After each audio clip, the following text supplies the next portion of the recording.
और सीधा चलते हैं, कांग्रेस की प्रेस कॉन्फ्रेंस हो रही है। सुप्रिया श्रीनेत क्या कह रहे हैं, सुन लेते हैं। इंडियन इकोनॉमी सुधरती है। जब इंडियन इकोनॉमी यूपीए के कार्यकाल के दौरान ग्रो करती थी तो एक्सपोर्ट 12 से 18 से 20% ग्रो करता था। आज वो एक्सपोर्ट 2.8% पे ग्रो हो रहा है।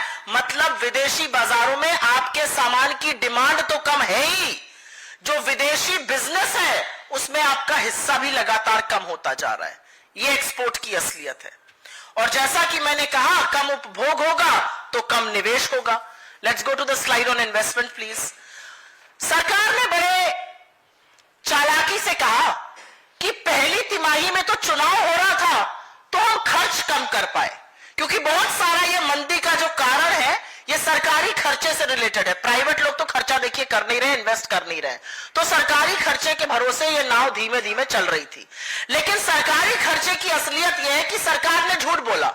उन्होंने कहा पहली तिमाही में चुनाव था, मॉडल कोड ऑफ कॉन्डक्ट लगा था, इसलिए हम खर्चा नहीं कर पाए। ये झूठ है, ये सरासर झूठ है।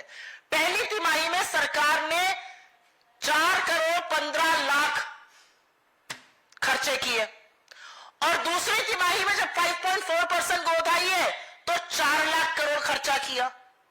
आपके पास तो कोई कारण नहीं था। जुलाई, अगस्त, सितंबर आप खूब खर्चा कर सकते थे, लेकिन आपने पहली तिमाही से भी कम खर्चा किया। तो कटौती आप कर रहे हैं, खर्च आप नहीं कर रहे हैं। आप खर्च नहीं कर रहे हैं इसलिए उपभोग नहीं हो रहा है, निवेश नहीं हो रहा है, नौकरियां नहीं बन रही हैं, लोगों की मंदी आई हुई है, डिमांड नहीं है। यह असलियत है। सरकार आपको बोलेगी कि असलियत यह है कि भाई मॉडल कोड ऑफ कॉन्डक्ट था वो झूठ है, आपने पहली तिमाही में ज्यादा खर्चा किया था, दूसरी तिमाही में आपने कम खर्चा किया। इस सबका पहला प्रभाव नौकरियों पर पड़ता है। नौकरियों पर जबरदस्त संकट है। इस देश की 60-65% आबादी जो है वो 35 वर्ष से कम आयु में है। नौकरियों का ना होना और बेरोजगारी नंबर 1 से नंबर 10 समस्या है इस देश में। कितनी ही सरकारी नौकरियां खाली पड़ी हुई हैं, कितने ही एग्जाम रद्द हो जाते हैं, न्यायालयों में अटके हुए हैं।